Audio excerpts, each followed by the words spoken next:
I'm very transactional. I'm not relationship. A relationship, I like hanging out with you guys. I'm very transactional. I like to turn it and burn it. Okay, Pat.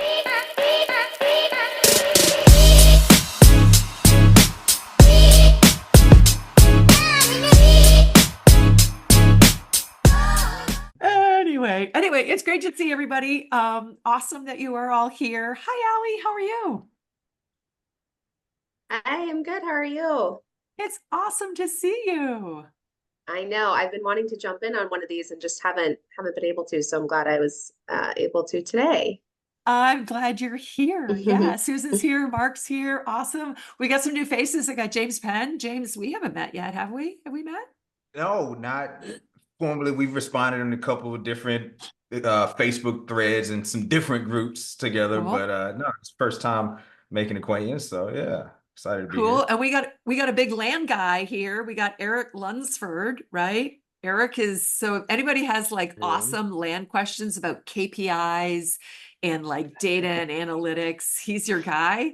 Because he's the one, by the way, who started posting some KPIs when I first came into land, and I was like, I have no idea what I have no idea what my numbers are supposed to look like. Like, who's got the benchmarks?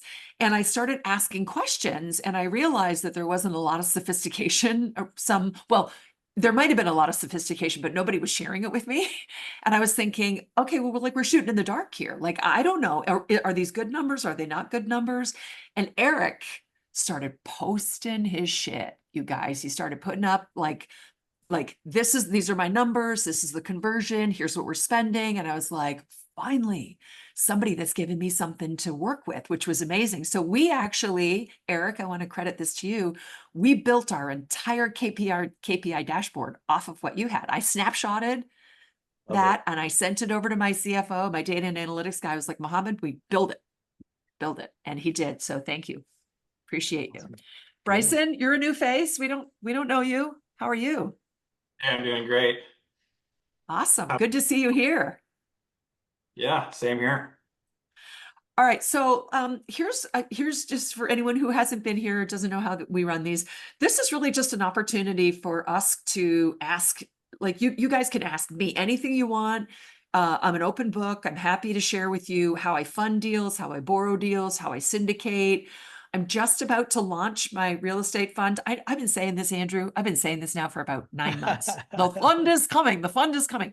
You guys, it's not me. My attorney is slow as molasses on the back end. And I sent him 2 text messages last night, and he finally answered me and said, I'm so sorry, I got buried. And so he's finishing the paperwork. But I really want this to be interactive. I want you guys to be able to ask anything, and then use, each other in the group, because there's a lot of wisdom in this group. There's a lot of people that do different things. Oh, Amarit Pal, my Canadian, Amarit, can you tell me, can you help me? Dude, you got to help me pronounce it correctly. Yeah, it's Amrit. Like UM-RIT, yeah. Okay, Amarit. Amarit is my Canadian friend who I met when I went up to Canada, up to Toronto for a sub-2 meetup. I got to hang out with my 89-year-old dad, and then I got to hang out with him and his beautiful wife and a whole bunch of other Canadian investors, and it was just awesome. So, yeah, so it's good to see faces. All right, so I'm going to stop there. I want you guys to just ask anything, or if you have something that you want to talk about, throw it out there. And it's a safe spot. There's no stupid questions. This is like the circle of trust right here. Circle of trust. So Rhea, so I think we overlap in several different communities. I'm a sub-2 member, as well as I think you're in Joe McCall's inner circle. I don't know. Are you? Okay, yep. Eric. Okay, gotcha. And Eric, I tried to send you a friend request as Rhea was talking you up, but I'm all out maxed on friends. So I don't know if you're on IG as well. But let's definitely connect. So, I'm in the land space. And awesome. Do you, I know, Rhea, you do all kinds of lending. Do you buy notes? Do you buy land notes by chance? Probably not. So probably not unless they're deeply discounted. And then why would you sell? Got it. So so here's the thing. This is the way I think. So my business has evolved, obviously, right? We're all in constant evolution. This is the way that I think about this. I actually had somebody who asked me, she asked me if I would fund a $650,000 land deal. And I said, I will, but at 30%. And she was like, oh God, no, like 15% annual. And I was like, why would I, doesn't make any sense for me. Because this is the way that I look at it. What is my opportunity cost, right? If I can use my money to either lend, so I might partner with somebody, right? If somebody says, hey, like we're funding a land deal, a $250,000 land deal today. If that was, it's a long story. Anyway, and if I can do that for 30% of the profit in 60 days, it might take 90 days, right? That's an unbelievable return. Why would I fund a 15% or 12% APR, right? I wouldn't. So I'm a little different in that I am an active investor, right? So I'm going to make significantly higher returns. If I were just a lender avatar, this is actually really important, you guys, because I was talking about this the other day. If you're looking for private money, if you need it right away, then you might come to me. Hey, I need this tomorrow. Because I have an underwriter, he will underwrite immediately. He'll come to me, he'll be like, yep, we're liquid enough. We've got this, right? And we will fund immediately. It's just, we're not mostly looking at people's background. I mean, we're looking at the deal and we're mostly first position, right? So like if you crap out on us, we're taking the house or we're taking the land, right? So we're just mostly looking at the property. I mean, we're hoping that you haven't written a whole bunch of bad checks or, you're a shyster. So, but like mostly we're looking at the deal. So we'll fund super fast. But if I'm a lender, like the lender's avatar is typically passive. When I borrow from people outside of the investment community. I borrow at 10%. I might borrow, by the way, Andrew was one of my lenders. I borrowed from Andrew at a ridiculous amount. Why? Can anybody guess why? Why would I? So Andrew, are you okay with me sharing the deeds? Oh yeah, absolutely. Okay. Yeah. Okay. Was it 190 or 170,000? Yeah, 190. Yep. Okay. It was 190 and he made $28,000 in 45 days. Why? Like, why would you give away that much money, right? Like, so there's a reason, right? Because I'm looking for a small group of people that I know, like, and trust, that I will lend to, that I can borrow from, that I can do things with very quickly.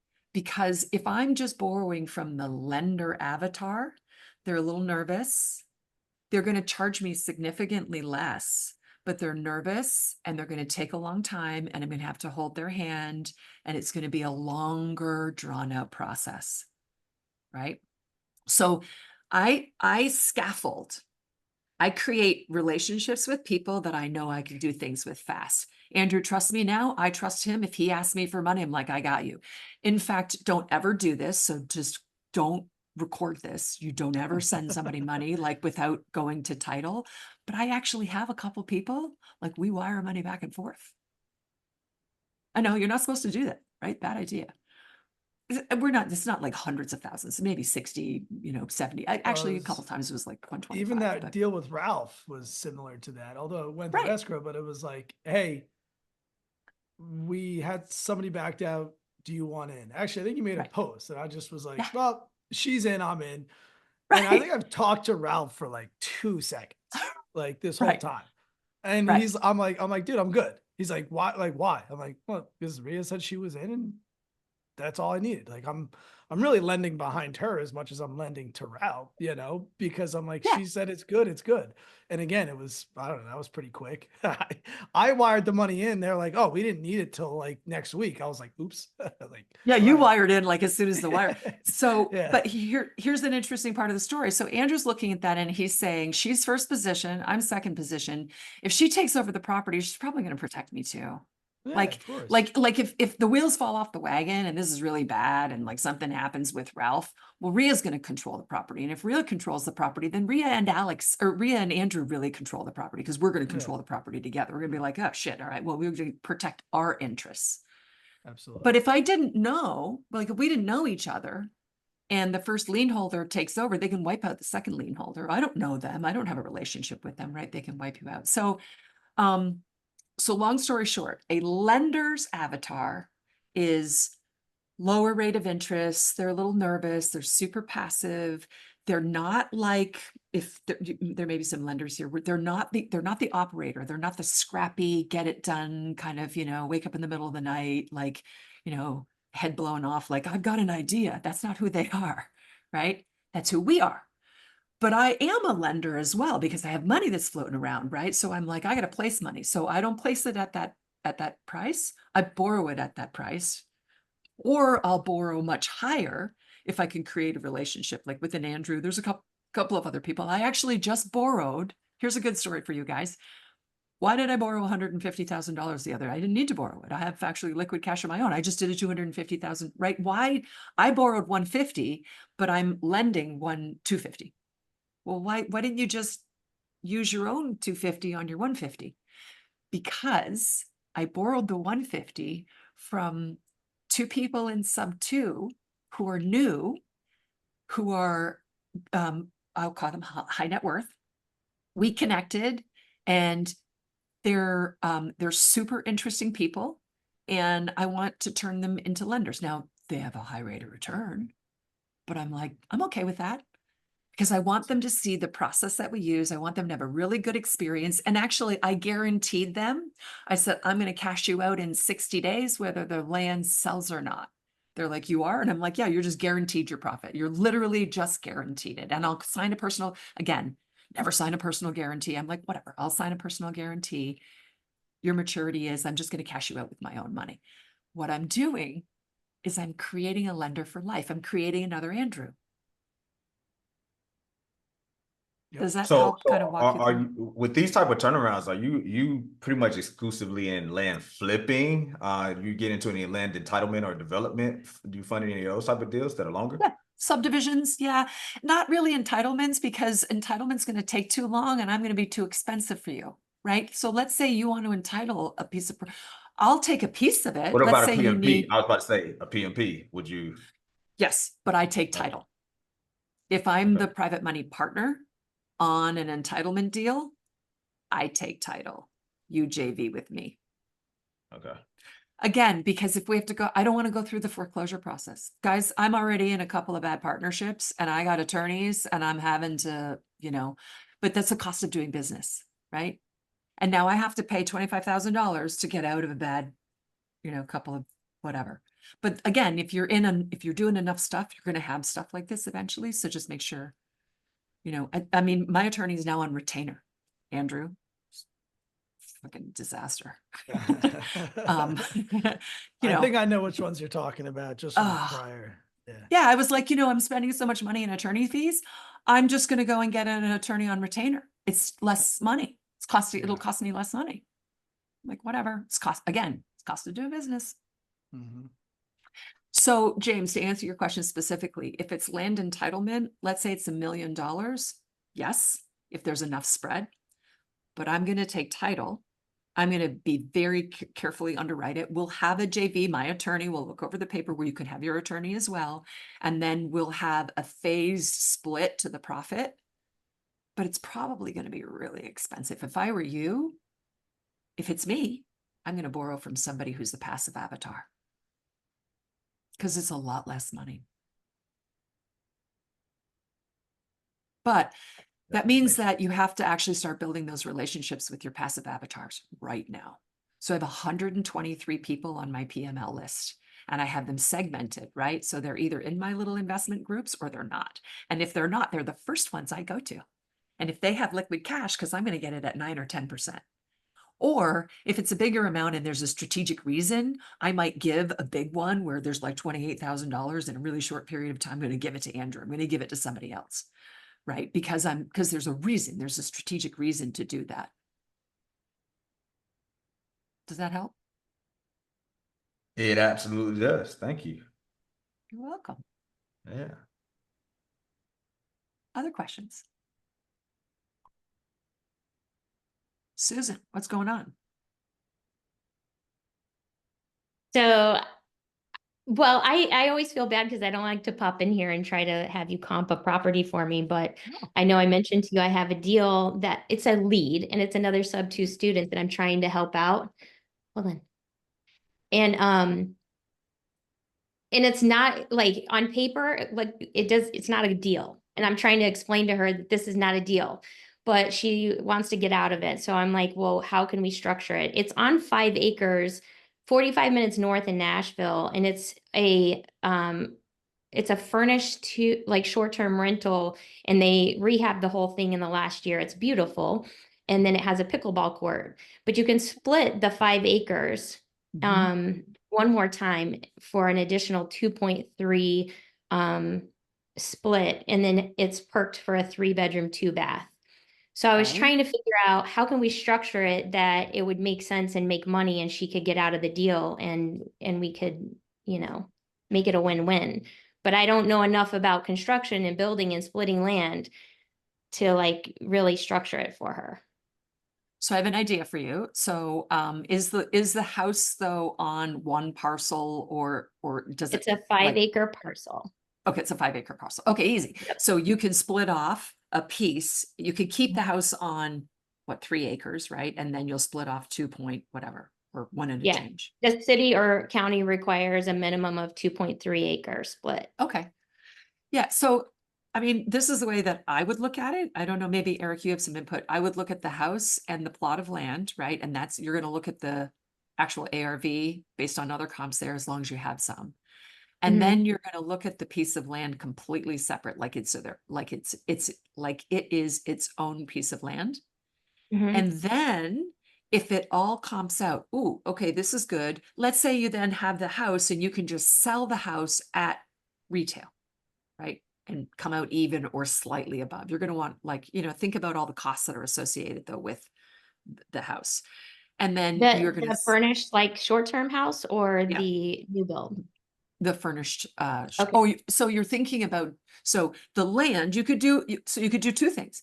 You can think about just selling the piece of land on its own, or you could build on it yourself, but I just want to warn you, right? Like, so the other thing that I do, people say to me like, why haven't you done like ground up construction?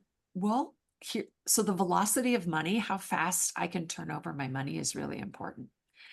And if I wanted to be a super creative, if that were my personality, I would do that. I did that in my personal home. I'm like, never again. What was I thinking?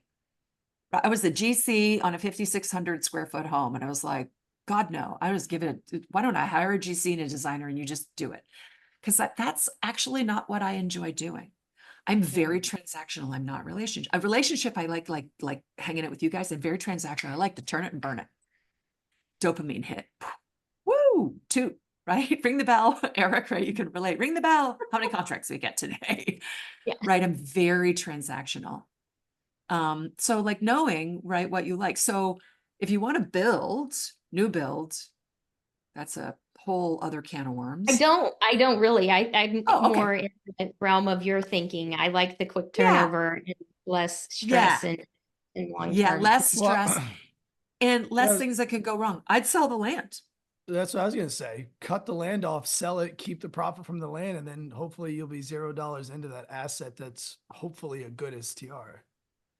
That's really good. It's not a great STR. That's the problem. It's mediocre.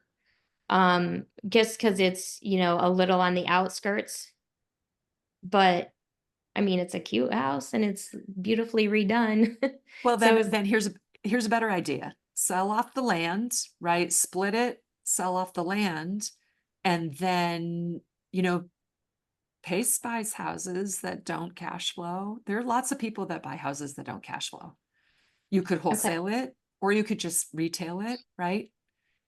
Okay. But what you really want to do though, is you really want to make sure, so just be careful with land, because sometimes it's a really great lot and it's going to take you longer than you imagined it's going to take to sell. Why? I don't know. Or it's a really crummy lot. It's a complete dog and it sells and you're like, what is that? So everyone's, it's a bell-shaped curve. and mostly they're in between, but every once in a while they're on the fringes. And so you want to make sure that you have enough liquidity that if you get stuck with it for longer than you anticipated, that Hold it. you've got the ability to hold it. Okay. All right, cool. I mean, that's pretty much the lines I was thinking. I wasn't thinking about selling it as vacant land though. So Yeah. I was In trying to fact, here's a super easy, here's a super easy, it's vacant. You're going to look at all the other pieces of land that are around it. They're roughly that size. And then, if it's like relatively clean, I don't know, like, is it, Yeah, you it know, is. There's okay, trees, so but it's open. Yeah. oh, yeah. You're literally just going to put it on the MLS and sell it. That's it. Okay. It's that simple. And what you're All going right. to do is you're just going to look on Zillow and find who are the agents that you see popping up, the same ones that have sold, bunch of parcels just like the other ones, right? Just like yours. And you're Mhm. literally going to call them up and say, hey, I got a listing for you. Hey, I got a listing for you. And that's it. And Okay. find out. Yep. Hey, Susan, I'm going to put my email in the chat. I'd be happy to look at it and kind of comp it for you too, as well, just my land experience and just get an idea for what it might be worth. Yeah, sweet. I'd like to connect with you anyways, because in general, I wholesale, but I've been getting like a lot of random like commercial and land deals. And I just got this RV park in Georgia. I don't know what to do with these places, but I'm not just going to let them slide by. So I feel like I need to connect with people who know what they're doing in those realms. But Love it. it's the fun of wholesaling, right? I love it. I would Exactly. structure that deal and have the person who owns it right now kind of hold off on you giving them any money unless they were just walking away. Tell them to take the ride with you until the land sells and pay them off then. That's a great idea. Okay. I did think about that and I asked her if she'd be open to that and she said yes. So How bad does she want out? That's what I would That's how I would look at it. That's a great So- idea, Andrew. So if that's the case, then what am I bringing to the table? Essentially. You're gonna divide the land, get it sold, and get them out of a bad situation. So I They don't can't have to run bring this. any money to the table? Yeah. No, they can't run this process. So you know what, Susan, I totally understand where you're coming from. I know. Every once in a while, I'm like, why don't they do this? I don't get it. Here's the thing. Remember, we are a different breed. The people that are here do not think that other people that you are talking to, you're like, that's really simple. Like they can do this. No, they can't. Sometimes they can't even get up in the morning, get dressed and show up for work. Okay. Like there's lots of things going on that you like. People have mental health problems. They have financial problems. They have problems showing up. They have problems getting to places on time, money problems, relationship problems. I don't know. I don't understand people like that. And that was actually my problem in the beginning. You guys, I'm Mhm. not like that. Right. And I'm like, why would Eric, you'll love this. Why would anybody sell me their land at 30 to 50 cents on the dollar? That is the stupidest thing. And then we get 50 acres in Florida. And I'm questioning whether the 50-acre parcel, I'm like, why are they selling it to us for 340,000? I'm going, we're sending surveyors out there. I made Imelda go put her duck waders on. I'm like, you got to go to that land. You got to walk it. Like, I think like it could be contaminated. No, there was nothing wrong with it. It was amazing. It was a beautiful piece of land. They Yeah. just couldn't be bothered. And they liked the idea that we were females. That was it. And so like what would I ask for as far as my like 50-50 split on the equity? Is that How Or bad do would they I want s- out? Yeah.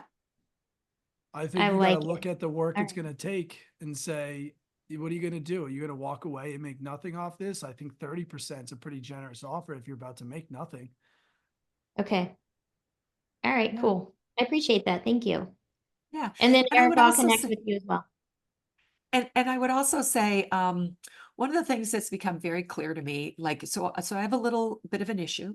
I'm a bit of a miser. I don't like spending money. I've had a mindset shift and change. It took a long time for me to get here.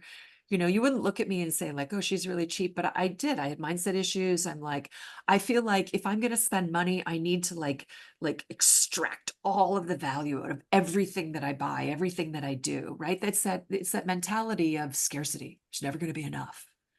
I mean, really, it's scarcity. And what has happened to me is I've had to like rethink all of that and be more generous. I don't care about giving. I honestly don't care about giving money away. I don't. Because every time that I have given, I just bought a piece of property. I bought a property from a woman who was totally down and out. I mean, she's like, she's just in a really bad place, bad place. And I offered $1,500. I could sell it for 18,000, 1,500. And as I understood more and more about her story, it was not a good story, right? And we got a little further along, getting close to closing, and I thought, I don't feel very good about this because I feel like I'm stealing it, right? I do. She doesn't really know any better, and she's in a really bad place, and she's desperate for money. And she's so desperate that she's willing to sell it. She doesn't know the value of it. She's willing to sell it for 1,500, right? And so as we got a little closer, I wasn't able to sleep at night, and I was like, no, that doesn't feel right. So I just changed the terms. How about we just give you a little extra, stick some money in your pocket? I think I gave her $6,000. Here you go. I mean, she thought it was like, her eyes were like, this is like crazy. Nobody's ever done this for me. Right. So I have learned through experience to be more generous and never look back. Ooh, did I leave money on the table? Ooh, I could have gotten more, because I've done that in a couple of deals. Oh God, Mel, we could have gotten more money for that. Yeah, don't worry about it, Rhea. So because it has come back to me tenfold. I love that. I love that, because that's like one reason why I got into this, was to help other people. And for me, like, there is no greed, because there's always more to be had. And if you're the go-getter, you can go find it and help 20,000 more people. And it always comes back no matter what. Oh, I love that you naturally know that. See, I didn't know that. I come from a family. My father, was a Depression era baby. My father was the CEO of a drug company, did incredibly well. Never going to have to worry about money ever again. But I grew up thinking like, oh, there's never going to be enough. Like it came from that, it was passed down, right? And even though like I have more than enough, I've had more than enough, even before I was here, I always felt like, ooh, I got to be careful.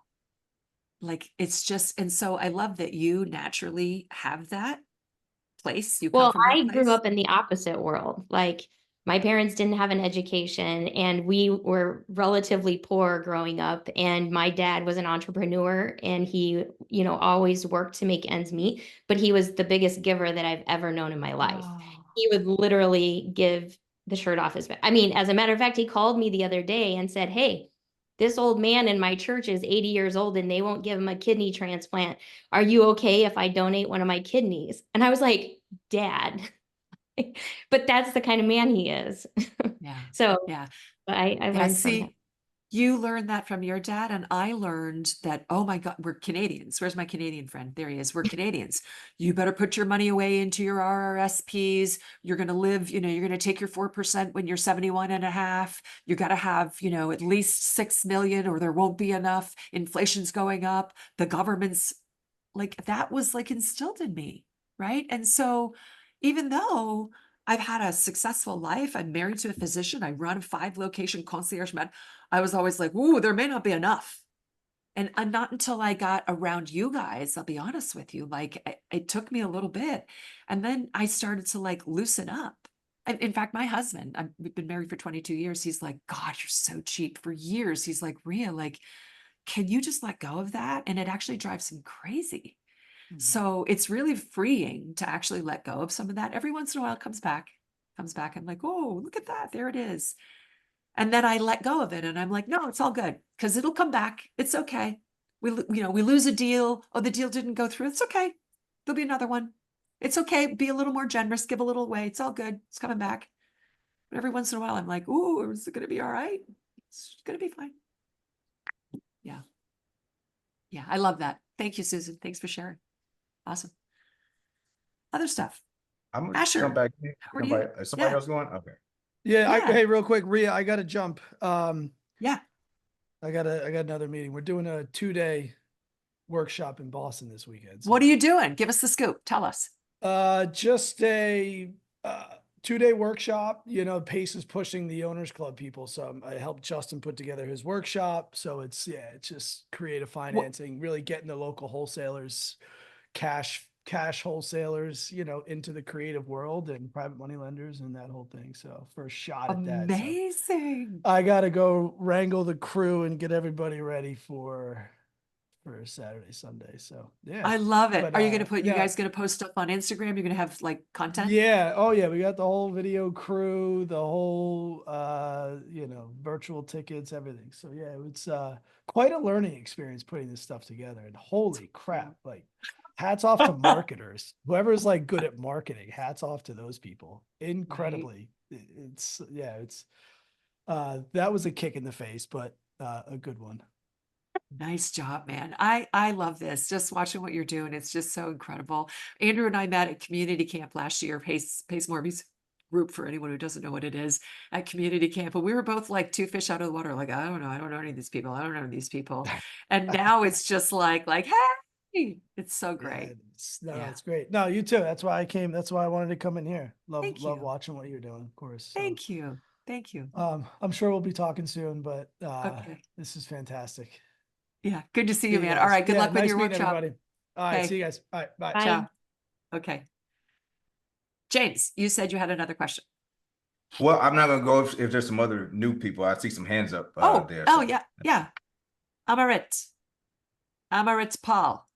Hey, just a quick question. A little Yeah. bit of a newbie question, but when you're Yeah. lending money, how are you protecting yourself? Yeah. Oh, yeah. So, always a mortgage, obviously. Promissory note.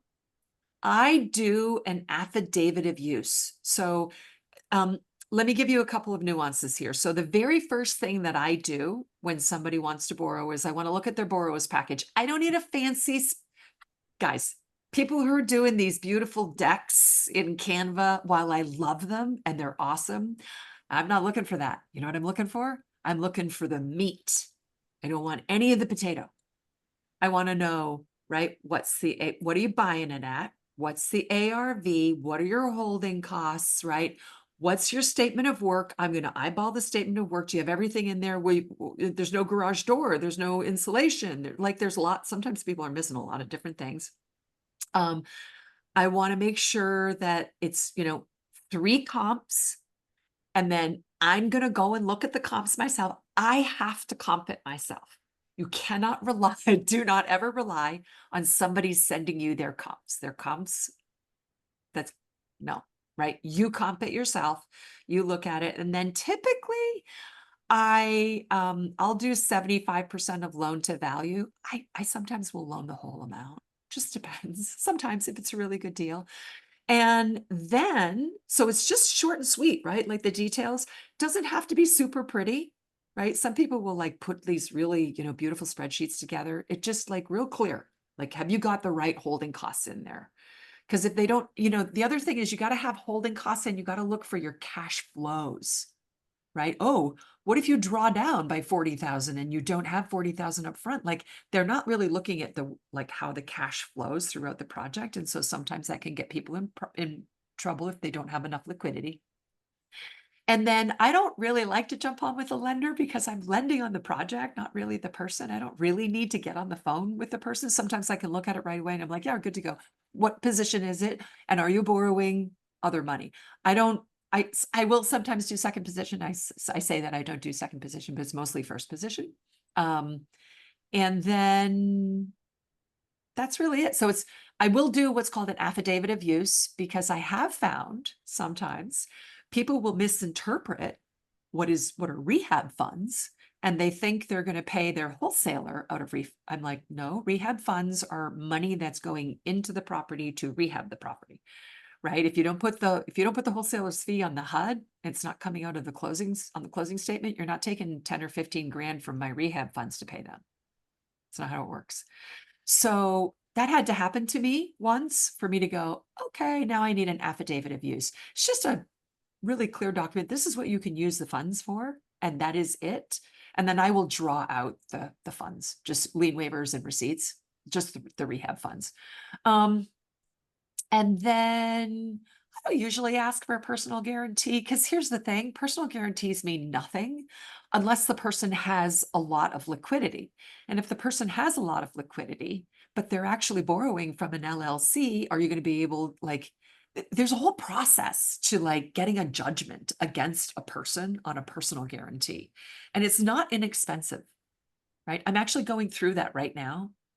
And the truth is, it's a $75,000 loan that I got wiped out. It's a long story. And I do have a personal guarantee, but the guy doesn't have anything.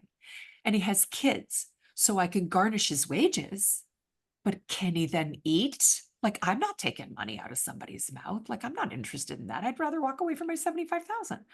So, I don't usually ask for personal guarantees. I don't really find them that effective. I mean, unless you're, you're really like, I'm going to pursue that person, whatever. And then I'm usually looking at the property. What area? So loan to own is real. Okay. So if I have to own the property, then I need to think about where is it? So if it's in Moncton, Nebraska, or no, Moncton, New Brunswick, right? New Brunswick. Like, I have to hire a GC to do the work if you crap out, and it's going to cost me more money to do that because I'm at a distance. So I'll factor some of those things in, and then I'll look at what my risk is from there. It's more of a guess, really. And then I have a director he's my chief financial officer and underwriter. So usually everything goes to him. He has a standard set of things that he's going to look at, all the things that I just told you. He's going to look at how you, by the way, guys, how you communicate with people really matters. Do not communicate with Muhammad in a bad way. Don't get snippy. Don't get pissed off. Because if you get snippy, you get pissed off, guess what? We're not lending to you. Sorry. How you behave with people that work with me is how you behave with me. Right?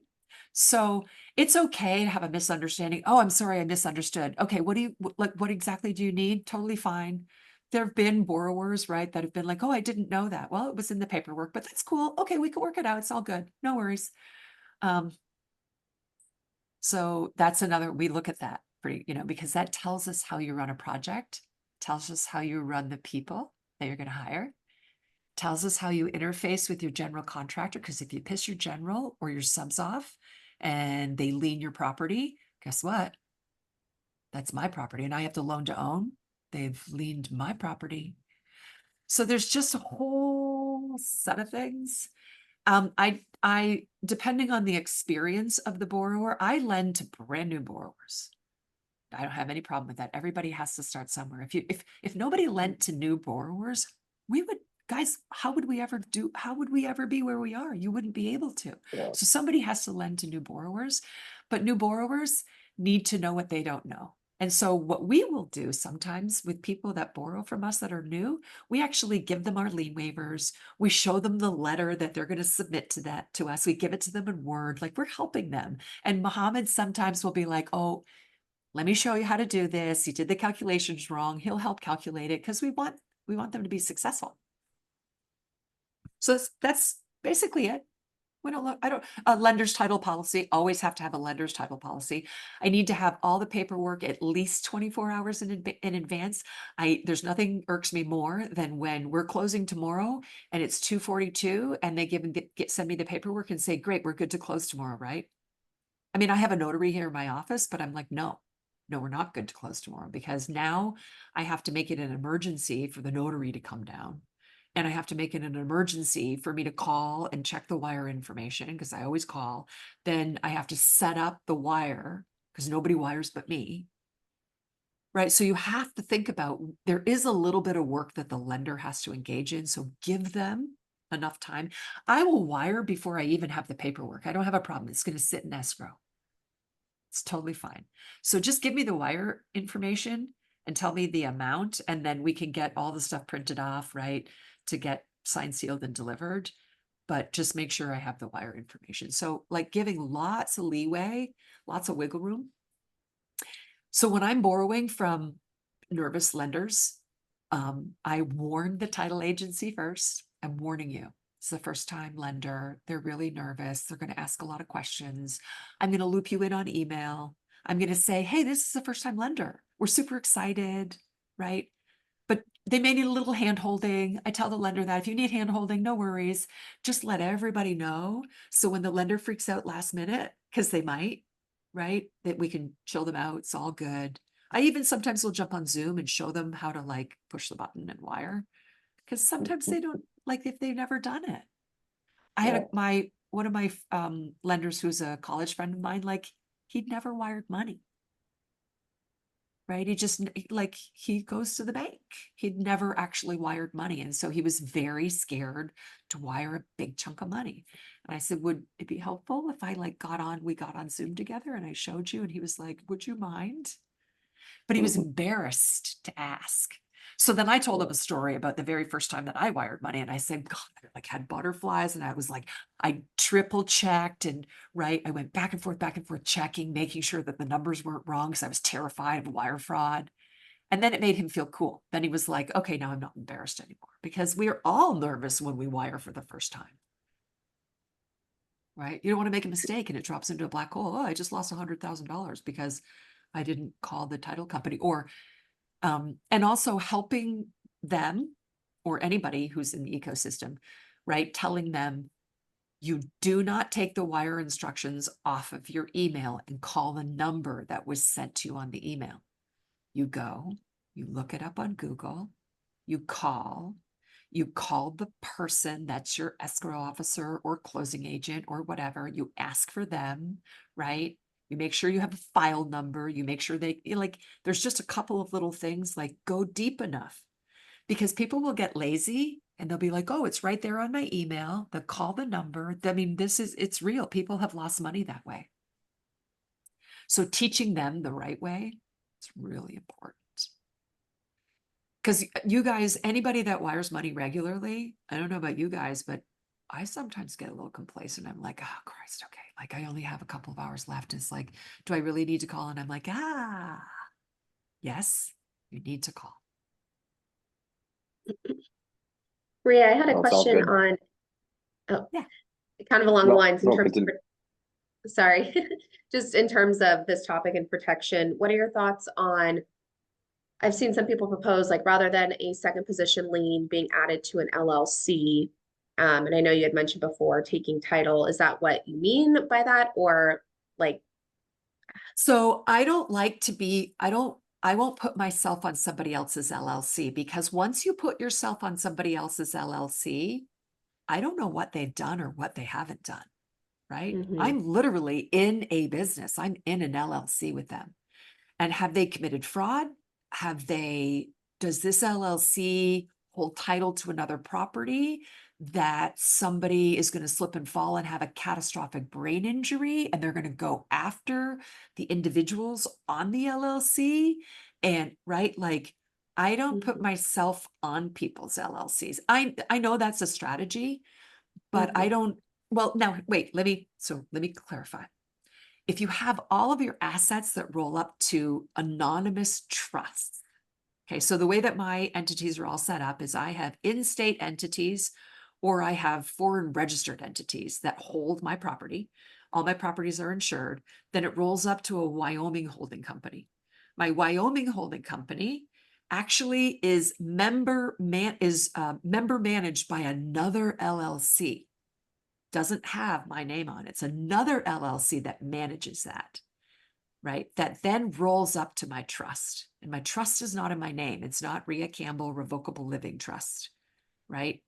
Or Lickerman, our married name is Lickerman.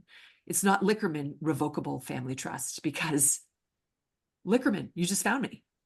Right now, you found my trust. It doesn't matter, like, your trust, but like, there's ways to like back end and look at things. So my trusts they're goofy names, and everything rolls up to it. And in fact, my attorney was just here. We were going over kind of the structure of a bunch of different things. And he just told me he wants me to have other LLCs that manage these LLCs that roll up to the holding company, that roll up to the trust. And I was like, oh, really? And he's like, yeah, it's just another layer, mostly because I just sold my practice. And so there's like another layer of risk for us. So I would say, if you have a good estate plan and you're protected, your assets are protected, you can, because if they then, let's say the person that you're going on the LLC with, you're in the LLC with, let's say they have behaved nefariously. Somebody's going to come after you, but if you have nothing to give them, There's nothing they can do. I will warn you, there is still a lot they can do. There's still a lot. No, they can't, but they can wake you up in the middle of the night because it's stressful to be in a lawsuit. It's right. You're being served. It's threatening. It's scary. It feels awful. Right. Mhm. Just the idea that I have to go after a couple of partners is awful for me. Like, oh, this is Right. horrible. Got it. Yeah, I didn't know if it was just one LLC specific to that property. But I guess that's still you're If still you in an do have LLC one, with another. yeah. But if you do have one LLC that was open specific to that property, then it's much less likely. But remember, you are now in an LLC with a person that you don't really know that well. And let's say they go rogue and you don't see or know what they're doing, and they do something that's just like less than, I mean, Allie, even if it's not nefarious, just less than cool, like in your mind, Right. right? Yeah, that makes I'm sense. really funny.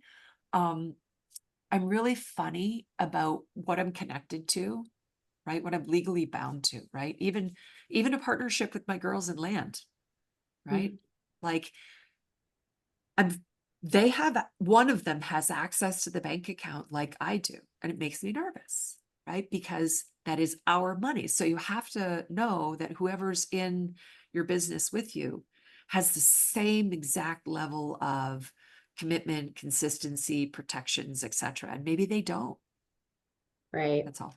Yeah, that makes sense. Thank you. Yeah. Yeah.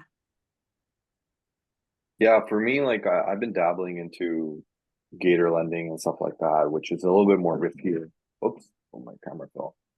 Which is a little bit more riskier, you know, and I've been taught, you know, have operating agreements, have a promissory note, have a personal guarantee, things like that, right? So I was just curious on, you know, what you use, but no, you definitely cleared it up.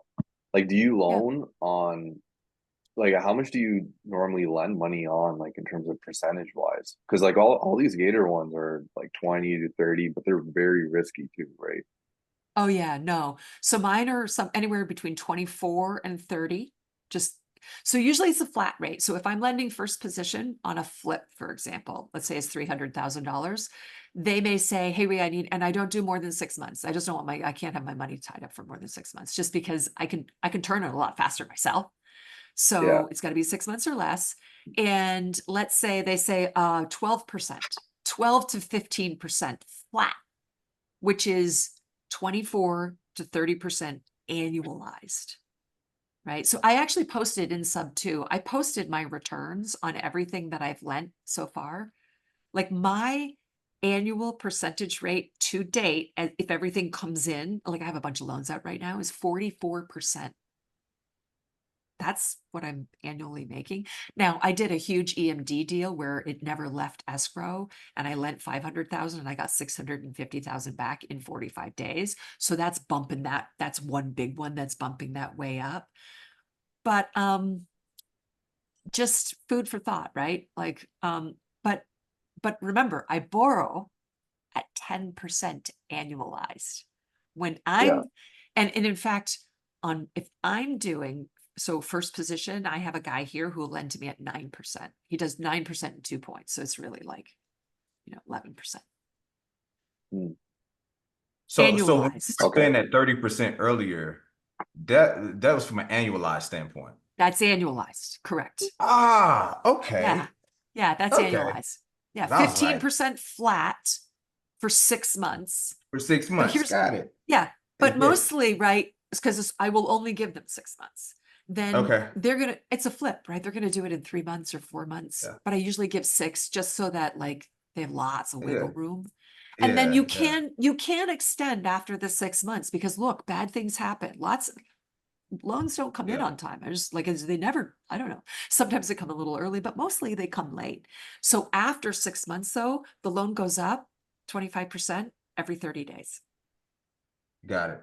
So And this every 30 actually might work for if from a term standpoint, this actually might work for some of the entitlement stuff that I do, because with some of the associates that I do entitlement with, we get 25 to 40% into the entitlement deal before we even go for the capital raise. So we do some of those early phase ones and you know, feasibility studies, and it might only really be about 4 or 5 months left on the entitlement. And at those numbers, you know, that could probably work. So outside of that though, in land, when you're saying land deals, or you mean just like simple land flips? You know, just you got it at a good rate and selling it higher? Yeah.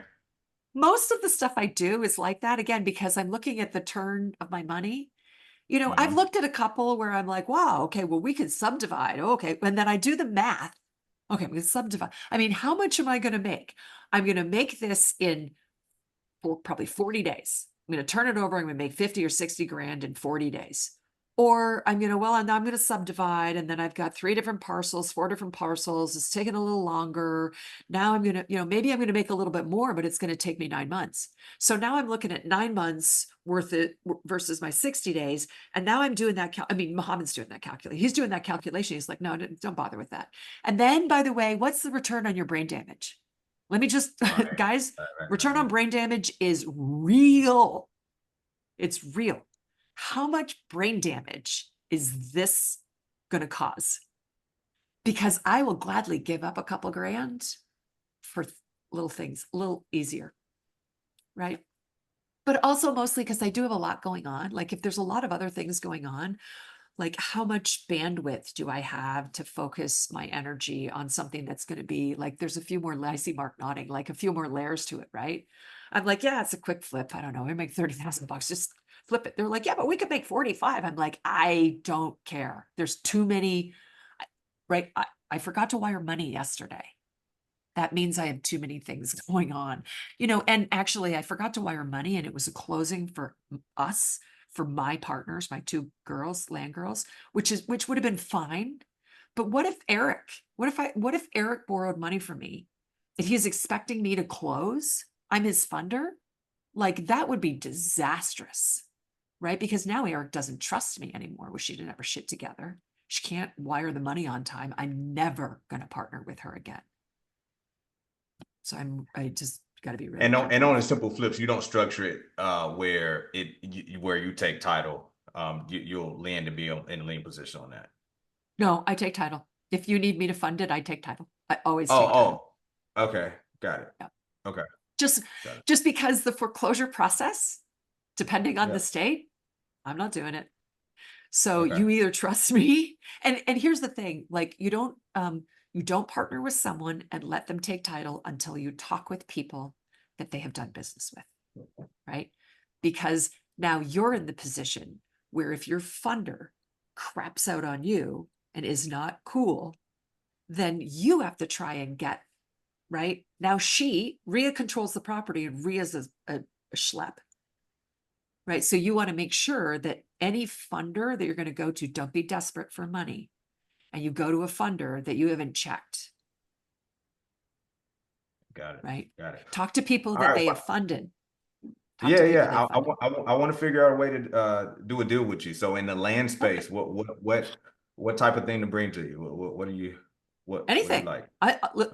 Guys, I literally, here's the thing. I will literally lend on anything. Literally anything.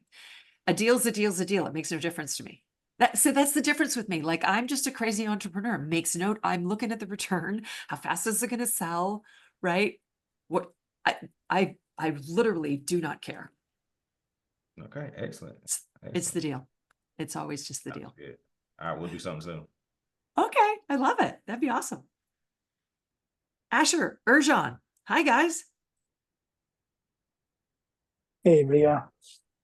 How are you? I'm good. Thank you. You know, I got a little bit late, so my apologies. No worries. I'm pretty new to the whole thing. I'm just, trying to listen and see what I can get. Are you in Chicago? I am. Okay. All right. And are you familiar with Andrew Holmes? I am. Yes. Okay. So I'm part of that community. Most of the people there are like buyers, flippers and stuff. So do you lend like in small projects or renovation stuff like that? Yeah. Yep, typically first position. Yeah, But- I lend on anything asset backed, right? I have to be able to securitize against it. I haven't lent on any business purchases yet. A Okay. couple people have come to me for business purchases. I haven't lent on any of those. Just that's a little more complicated, and I'm not really like, And yeah, I prefer asset backed lending. gotcha. Okay, just to know, because sometimes there are, investors that do struggle getting private. You are PML, right? Not hard money. Not hard money. It's just my money. It's just me. Yeah. Gotcha. The other thing that I will do though, you guys, again, you have to have a circle of people that you really trust. Again, you're not ever supposed to do this, but I have some girlfriends that will wire me the money and then I'll originate the loan, right, under my entity. And they've just sent me the money and then I'm originating the whole, 250. Because, right, we have the relationship because it's too, so if you're going to syndicate, you're going to bring a group of people together. There's some legal requirements. You have to have legal paperwork, right? You do not do this without having the legal paperwork. And so you want to be very careful. You cannot go to a group of investors and pool them all together without having legal paperwork done. That is against the law. The SEC will come and take you away and put you in an orange jumpsuit, right? Be careful. Don't do that. But if you have a friend who you're just like wiring money to back and forth, you can do that. I wouldn't do that across a pool of people that you didn't know really well. Family, girlfriend, right? Guy friend. Nobody ever says a word. Probably okay. So yeah, I do that. But I will suggest to you guys also every once in a while, if you don't have lines of credit in your business, start working on that now. So, lines of credit right now are pretty high. Like I have one that's at like 10 3/4. Hold on. She's asking me how much to wire. Hold on.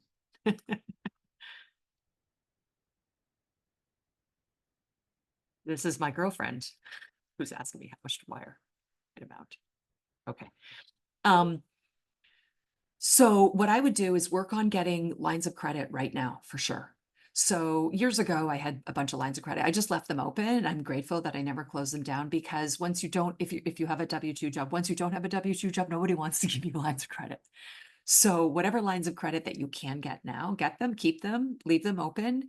And then you borrow from your line of credit at 10 3/4 and you lend at whatever, 24, right? Or 30. And you keep the spread. And so I do that all the time. I'm constantly moving money around from different places. So it's all good. Oh, okay. Yeah, so if you don't have lines of credit, definitely start working on that now because that can be a big deal. It can also be a big deal, by the way, if you're going to use your own line of credit for yourself, because I know in Pace's group, Pace is not here, so I'm going to say this. Pace is like, you never use your own money. Use other people's money. Yes, use other people's money. The reason he says that is he wants you to learn how to ask for money from other people. But once you know how to capital raise, then, and let's say you've got a cushion of your own money, right? Money's coming in, money's going out. Use your own money where you need to fill in gaps last minute because like it's a shit show trying to get a lender like, oh God, we're closing on something tomorrow and it's going to be amazing. We need to do it tomorrow. Like, oh, okay, well, I have to find other people's money. Like you might not be able to. So you can lend from your line of credit to your LLC and you can charge yourself an interest rate. Like it just depends on how your business is all set up. Do you have an S Corp? Are these disregarded entities? Do you have an active business? I don't know how you are set up. I know how I'm set up, but some of my entities lend to other of my entities. So I'm using other entities' money, but it's all ultimately sometimes Rhea's money. You can get super, super creative. Like once I really kind of broke down, like, oh, wait a minute, I could do that. Oh, I didn't think about that. Like, oh, I could pull money from over here. I was like, oh, right. Like I found all these little, gaps and holes and ways that I could, fill things in and make it easier. And then I'm going to leave you with this. I wasn't super comfortable with this concept at first, which was keep all your money out all the time. I was like, what? Like, have no liquidity? Like, is that a good idea? I was like, that's the antithesis of what I've been taught. Well, we need to have 6 months just in case. What? Like, just in case what? What? Like, there's a nuclear war? I mean, there's a nuclear war. Like, who cares about your 6 months? Right? Like, honestly, have you ever needed to, like, I guess if my husband's disabled, I'm going to be in trouble, but I'd have to sell off assets, right? Or, one of us dies, like we have life insurance. Like if you have the right insurances and you have all those things in place, like I don't need 6 months worth of money. So what I do now is I have all my money out all the time. And I can tell you that is a little bit terrifying. It is a little terrifying because you look at your bank accounts and you go like, there's not a lot of liquidity there. Like if something bad happened, but if something bad happened, I have assets. I can sell those assets. I have lines of credit. I can pull from those lines of credit, right? I don't have all of it. Like I don't have all my lines out, but I have all my liquid cash. All of that's out every last dime, all my 401k money, all my liquid cash. And then Mohammed actually has a cash flow timeline. And what he does is he tracks what's supposed to be coming in based on maturities. And that's never a perfect science. So you got to be careful what you commit to and what's going back out. So what the flow of money, right? What's coming in, what's going out. And I asked him to create a visual for me so we can look at any one point in time. Okay, we got to prep. We got $600,000 or $700,000 coming back in February and March. We need to start talking to people like pretty well in January and end of January, right? Oh, who's working on what? And I put it in sub 2. I got money. The minute you say, I have money to lend, they're on you. That's the other thing. Be careful because it can be overwhelming. I gave my cell phone out early on. I still give it out. Don't. But I have met the most amazing, phenomenal people, you guys. Like, I would do it all over again. Sometimes like I scold myself. I'm like, I shouldn't have done that because sometimes I get overwhelmed. But the reality is like, I have met so many awesome people that I now, like Andrew, who is here, I now do business with, right? Eric made himself really visible in Joe McCall's land group. And right, I got to see him. He shared he just openly shared. And I was like, oh my God, like that totally set us up. Right. And then, then I don't know how I got to know Joe, but I was on like Joe's podcast. I love Joe. Then I saw Joe at Squad Up. I'm a hugger and he's not a super hugger. I go running up, Joe, he doesn't know me. I'm like, Joe McCall, how are you? Poor Joe's like, oh my God, like crazy. But like, I feel like I have all these friends now and, you do business with your friends. Very last thing to leave you with, a warning. You're going to do business with your friends and sometimes your friends are going to let you down. And what you're going to have to do is you're going to have to take off your friend hat and put it aside. And you're going to have to put your business hat on. You're going to have to send them a default letter.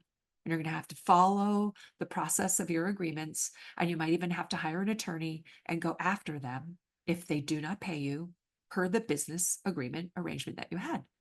And you can still be somewhat friendly with them. It's going to change your relationship. I'll warn you. It's going to change your relationship, but you do not have to get shitty. You can be angry, you can be annoyed, you can be all those things. And then you're going to say, and we're going to follow the process. Because I've had to do that on two occasions now.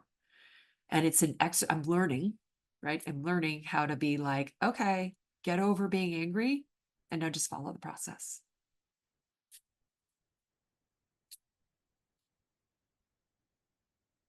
Anything else? Anybody else want to ask anything else? Or have anything to share? Yeah, I had a question. Oh, Yeah. no, you continue. Yeah, go ahead. I was about to tell Rhea that you have a question. Go ahead, please. Yeah. Oh, okay. Go ahead. No, sounds good. So the piece that I wanted to know is how do you protect your lenders? Because I understand you're borrowing money and then you're using it for other deals. Like, do you? No, I don't. I don't borrow other people's money.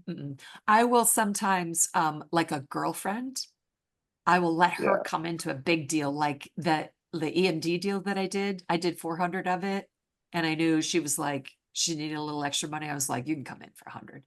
So I did 400, she did 300, but she wired to me and then I wired it all. So she wasn't protected at all. There was no protection, zero, nothing. Not a good idea. Okay. Don't do that. Don't do that. Don't ever do that. Yeah.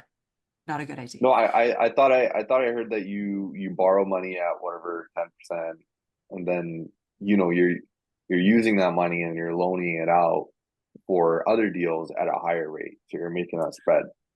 No, but I will Or borrow sorry. from my deals. I will borrow from like people outside of the community if it's my deal and I'm borrowing for my deal. And typically I'm borrowing at 10% because I don't like to borrow at 30%, but I like to lend at 30%. Yeah, okay. Right. Right. Got it. Okay, that makes sense. Yeah. I don't borrow I don't do, but there are connectors. There are people that are connectors, or they might be using other people's money. I mean, I have heard of that. I don't do that because that feels kind of risky to me. I'd rather Yeah. my ass be on the line. And if I lose money, like that sucks. But if I lose somebody else's money, oh God, no. Yeah. No. Oh, There's a okay. higher standard of care when you're dealing with, so I syndicated my hotel, because we syndicated general partners, like we have a fiduciary responsibility to our LP. I mean, there's a whole different relationship that you have. And I'm not interested. I'm always looking to offset risk. I want as little risk as possible. So I also don't take connector fees. Like if somebody says, like if I, let's say they come to me and I can't lend to them for whatever reason, and they say, do you know somebody? Yeah, sometimes I do. And I say, I do. And there's no connector fee. Happy to put you in touch with so-and-so, or I'll ask so-and-so if that's cool. And then they say, oh, can I pay you a fee? No, because if it goes sideways, I do not want anyone coming back to me and go, you connected me. No, I didn't. I told you, do your own due diligence. I have no idea whether this is a good deal or not a good deal. I am making the introduction to two people and you need to be responsible professionals. I am taking no fee and I am no part of this. And just be really, really, really clear on that. But there are connectors and they will take fees, and there is some risk to that. Just if it goes sideways. For sure. Asha, Yeah, that's what. No, I was just gonna make a statement that that's exactly what I'm doing. I'm just trying to find people that will loan on entry fees for like subject to and seller finance deals right now. And sometimes you have to pay that connector fee, which is totally fine. That you don't really have to pay you know why you're paying a connector fee? Because you're not spending enough time meeting enough people. 100%. So you can pay for the connection, or you can make the connection. I would suggest you make the connection. Honestly, the crazy things are gonna happen. It's gonna be amazing. Like I still do sometimes, not I probably don't do 3 Zooms a day anymore, but I still do like 2, sometimes 3 Zooms a day. Yeah. Because you never know. I meet amazing people. I find out what they need. They find out what I need, and we just go from there. Cool. You should also talk with people outside the investment group. So every person I meet, if I think, like they all have jobs, right? Where do you put your money? That's what I ask them. I'm in the elevator of my building. What do you do with your money? My neighbor is a dentist. Where do you put your money? What do you mean, where do I put my money? How much money do you have? What do you mean, how much money do I have? I ask them, because then I say to them, well, I'm a lender and I'm lending out and I'm making returns, but I'm also a borrower and I can help you. You can lend on my deals. Really crazy. What is it? And then you can set up, if you have a deal or you have deals, set up in your short phrases in your phone, get their phone number and say, hey, let's show you what a deal looks like. And I have the whole thing mapped out. I just text it to them. I can send them the in at Mount Snow. They can look at my syndicate. They can look at the beautiful pictures and everything, how beautifully it's put together. Like usually when someone sees it, they're like, whoa, this is the real deal. Yeah. I like to hear your thoughts on one thing, because you and I are Canadians. The thing is, I don't live in the US, so making that personal connection with someone, like a dentist that you see in the elevator or whatever, right? Or you meet up people. But in Canada, it's like you gotta, if you make connections with people in Canada, and you're like, well, you can loan on these deals with me. But these deals are in the US, is like making that bridge between being able to use that money within the US, which is still, I'm still trying to figure it out. I gotta like talk with my accountant and stuff. But is that something you experienced with, or is that? I haven't borrowed from any Canadians yet, but I do know Canadians that want to lend to me. Max Musini put some stuff up, and I've got an Egyptian guy that is now in sub two. So if you open a US LLC, that's what they do. They open a US LLC and they'll move the money down here for that LLC to fund it. I don't know the exact mechanism, but yeah, it can be done. And you can use RRSP money too. There's a way to use RRSP money. Why don't you ask in the community? Stick it up on Facebook. Get all the Sure, and then I will do tag me, and then I'll tag a whole bunch of other Canadians and Americans, and we'll get a conversation going. Absolutely. There's so much money in Canada that people want to loan on. So Yeah. Yeah, I love it. yeah, I love how you're thinking. Yeah, you got it. You got it exactly right. Look, I came into yeah, sub two in January. I, was like, nobody would talk to me. People wouldn't spend any time. I'm the new girl, right? Nobody yeah, knew, and I was like, no, really, I'm the real deal, you guys. Like, seriously, pay attention to me. Nobody would pay any attention to me. I mean, it yeah, happens. Then when they see what you're doing, right? So you got to be a big target, put your stuff up, show your deals, show the wire, outgoing, incoming. I show snapshots of real things that are going on. Tell them the good and the bad and the ugly. Oh, I lost $75,000 second lien on a, crap lending thing. Like people want to know what's really going on.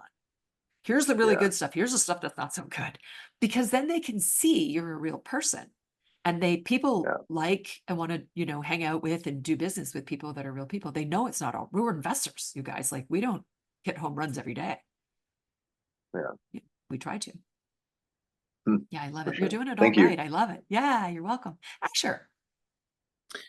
Hi, Rhea. It's good to finally meet you. Your Too. personality is contagious. Oh, thank you. Yeah, thank you for just being willing to share with us newbies. Yeah.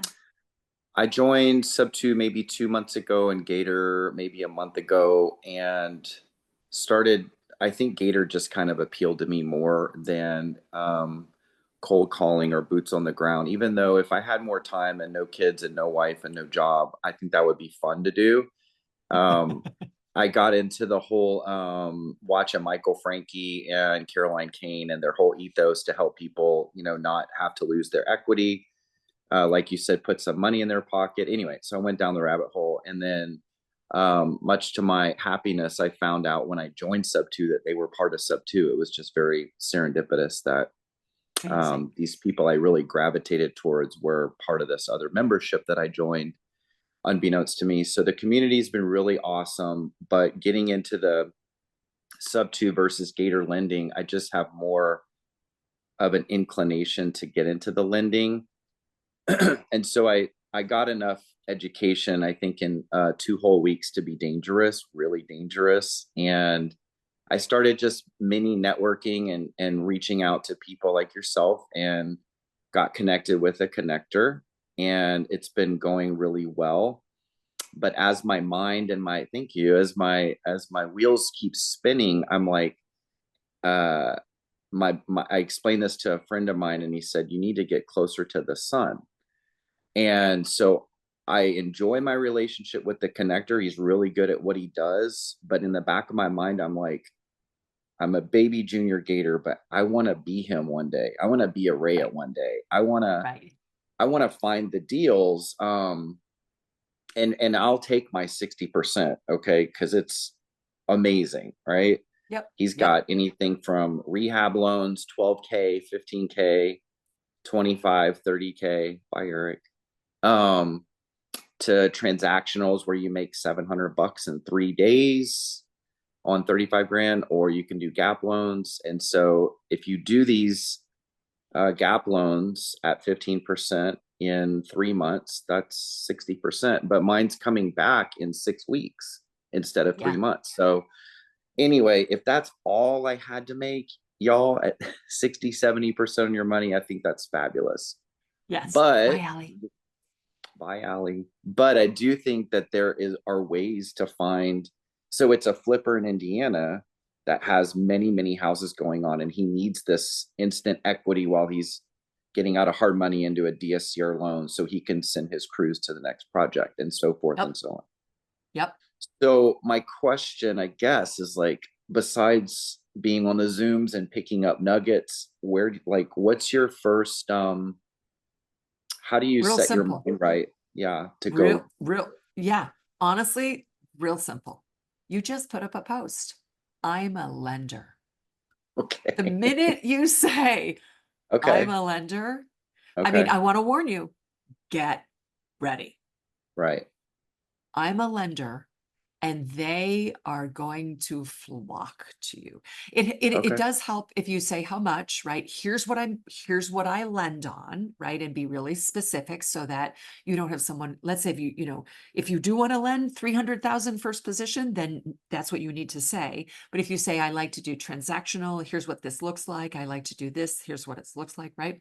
Plug that all in, then you're making it clear who you're attracting. Okay. And they're going to come to, they're going to private message you in Facebook. If you want to put up your cell phone number, or your blank card, but I want to warn you, you'll get overwhelmed. I did that. But I've also, like I said, I've also made so many amazing connections because I was willing to immediately put all my details out there. Okay. Right. So, yeah. And then, but you have to be able to underwrite, right? So if your connector is underwriting for you, so if you're new in the community, right, what you want to do is you want to get that, by the way, I don't care who you are. The very first skill that you have to master is you have to become the best underwriter. Okay. Because how do you know that the deal is okay unless you can underwrite it? Don't rely on your connector's underwriting. Ever. No, they can do the first pass. That's fine. My CFO, who's been with me for 5 years, who is sharp. He does all the first. I look at every single one before I fund. Okay. And sometimes I'm going deeper because I'm like, I don't know, something feels funny about this, and I'll go deeper. That's how you're going to prevent actually having a loss.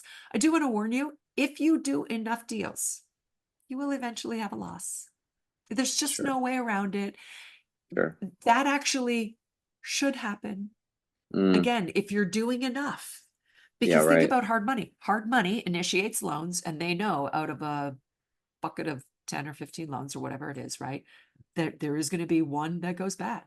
Or if you're a flipper, you're going to make a mistake eventually and you're going to lose money on a project, or you're going to get stuck in a project that doesn't go well. It's all about limiting your risk, minimizing, I should say minimizing, because you're never really mitigating. You're just minimizing it. And then you're also being prepared if your first position, loan to own. Do I want to own this property in this neighborhood in this state? So I won't lend in the hood. I can't go to the hood. I'm a white girl, right? I've got a fancy car. Like, so for example, here in Chicago, I don't lend in the hood where I can't go as a white girl and drive my fancy car. It's just the reality of where I am. Right? Canada's not so much because like we're all mixed together, but this is the US, man. There's different people are packing down here. Right? It's different. Yeah. And so if I have to take my jewelry off to go somewhere, like I don't want to own the property there. And the property comes with a set of challenges that is a little unique, right? If you're rehabbing it, they're going to kick in the door. They're going to take your copper pipes.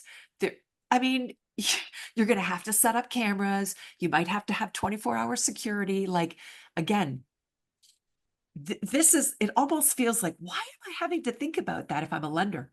Because you eventually will have to take over a property. There will come a time where you're going to end up owning it.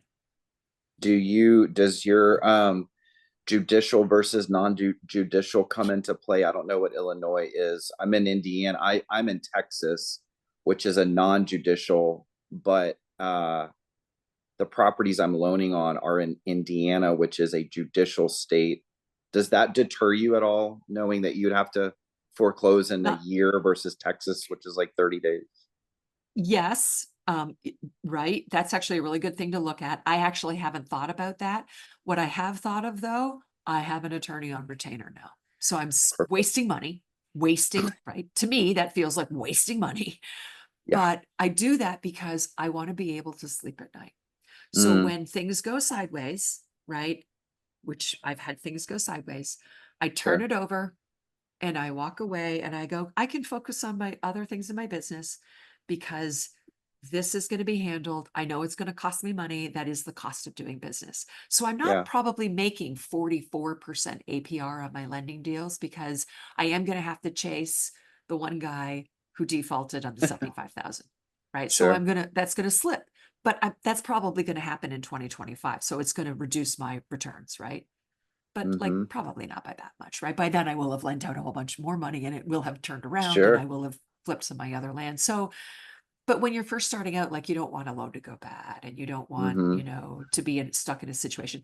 I don't look at whether it's judicial or non-judicial, but like I don't lend a lot in Illinois, right? Like Andrew Holmes, who's the guy who's from Andrew Holmes? Oh, Erjan, you are. Andrew, they have their own PMLs. Right? Like Dr. what's his name? Ghaffari? Oh, Dr. Ali, and there's quite a few, but yeah. like, yeah, People still looking for outside because it's so controlled within the community. Yes. Yeah.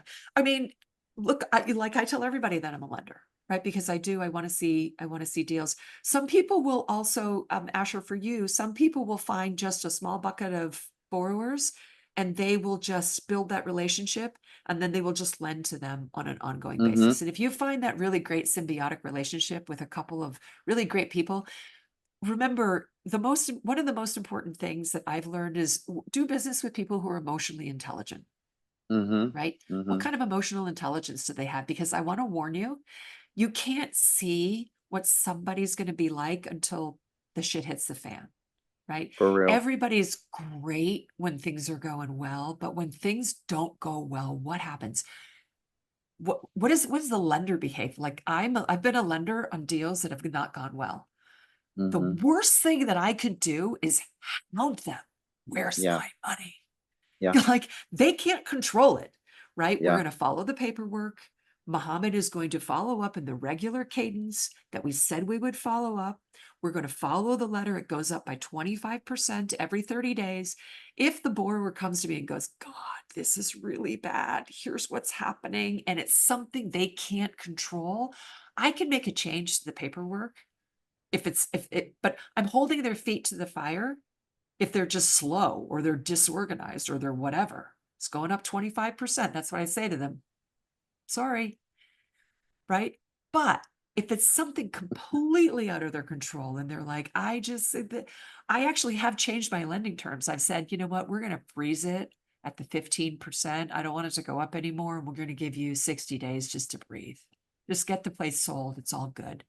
Because Awesome. remember, I'm a borrower. I've been on the other side where, we're refinancing. It's my lender, my private guy here who lends to me at 9%. We're trying to refinance. And at the closing table, they missed the paperwork and the refinance was not actually what they said it was going to be. It was a DSCR lender and they screwed the whole thing up and we didn't close. No. And I had to extend the loan. So I had to call him and go, oh my God, I'm so sorry. I don't know what to say. Now his paperwork already contemplated that, but I had to pay another set of origination points, $14,000. That's cost of doing business. Yeah. But if you are doing business with someone, what you want to check through the entire process is what's their emotional intelligence. Interesting. I love it. Yeah, because things are going to go bad, and are they going to get all bent out of shape? I have a lender. It's a gal. She's got a really good chunk of money. I have never borrowed a dime from her because every deal that I have shown her, she's been way too much more work. I need to get on a phone with you, but hon, I'm not available until after 5. We can jump on a phone. I'm like, you know what? I don't need your money that bad. I'm with my husband. Like, this is, you're making this too hard. Yeah, it's too stressful. I can't. Yeah. So I love her. And she's like, I really want to do a deal with you. And I'm like, I don't think so. So, and she's really nervous. And so that's just probably going to be the way that it goes. Yeah.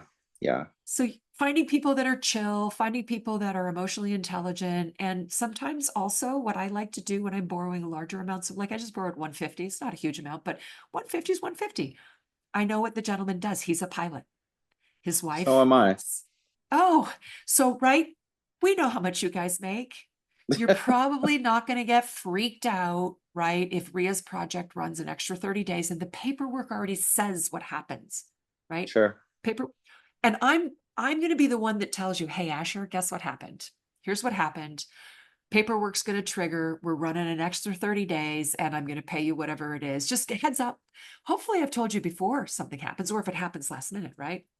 And I know that Asher's not like, I can't feed my family because that was the last 150 I just gave you, right? Because I won't borrow from somebody that doesn't just, right? Unless I know it's a home run. I have done that. It's a total home run. And I keep myself liquid so I can just get them out and I don't have to listen to them whining. Yeah. Yeah.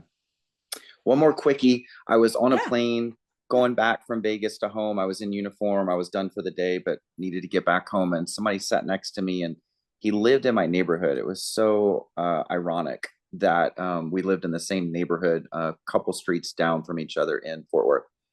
He's in commercial real estate. He's building public storage. I think that's actually the name of the franchise. Yeah. He needs $1.8 million for this place in San Antonio. They've already raised $2.5 million. Do whales exist in sub 2? Because it's like a 2x ROI in 5 years. It's a big, long play. Yep. But I don't know if that appeals to anybody. Because I was like, yeah, I can reach out to Pace. He's like, Pace isn't going to answer your calls. Like, I have him on Instagram. Oh, but, yeah, no, Pace actually does. Guys, do not be fooled. Pace is actually one of the investors. He's an LP in my hotel. Normally, I would not disclose who my LP are. He gave me $100,000 in my syndicate for the Init Mount Snow. Now I had to present to his family office. He has a family office that manages his money. So I had to go through the whole process, but they wrote me a check for $100,000. So yeah, if he likes good deals, just like everybody else. It's a whole, I mean, they've done their feasibility studies, multiple, and they've got actually 3 lined up. And he said he would give me 1.5% for every $250,000 I brought to him. And I'm like, well, let me just put it out to the group. I don't even know where to start, but I will. I didn't know if whales existed in this group. They do, but that's actually probably a syndicate. So you're not really going to find, you know what you could do? Here's what I would do. I would say, hey, there's a deal. It looks pretty good. I don't know what the IRR is or any of the details are, but like if it's a 15 to 18% IRR, I would put it up. It's not, I mean, they're dime a dozen. I mean, our hotel is like 32% IRR. Like that's not a dime a dozen. We bought it on seller finance. It's Pace led because it's a creative deal. Yeah. Seller finance, 3 years, interest only, syndicated, raised all the money. He saw us raising, knew we had already had a bunch of the money. He came in, he saw the presentation, right? So like for him, and he looked at the IRR, right? And his family office did that. So, you know, he likes home runs. Yeah, he has to place money. So if it's a home run, but if it's just an average deal, nobody wants an average deal because we're all investors. Yeah, right. Okay. I love it. Thank you. Guys, I have to run too. This was amazing. So grateful for you. Thank you for coming. Great to see everybody. Please stay in touch. Let me know if you need anything and vice versa. I will call on you as well.